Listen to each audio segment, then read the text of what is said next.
ra Nkauj.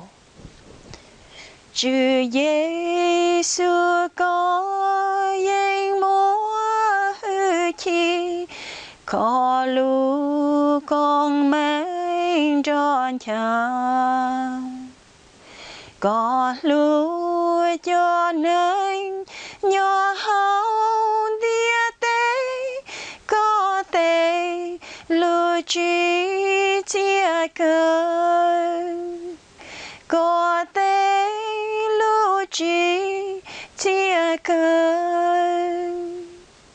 Chúa Giêsu có mua chế vai ta, tia sĩ có chỉ ua thao, có cho lu nành hào võ chữ xía, có cho có lu hư chi, có cho có lu hư chi.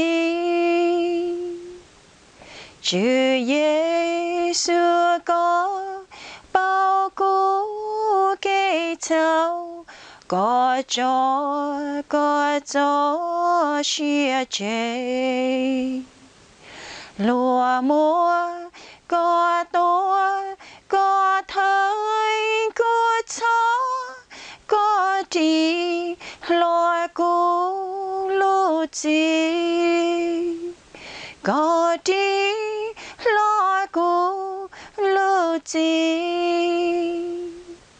Ni nó cô danh mua xía bò có, cô nia nu ua có cháu, còn ba tao chờ chia sâu tranh tranh cho cô mu nhỏ ý chi, cho cô mu nhỏ ý chi.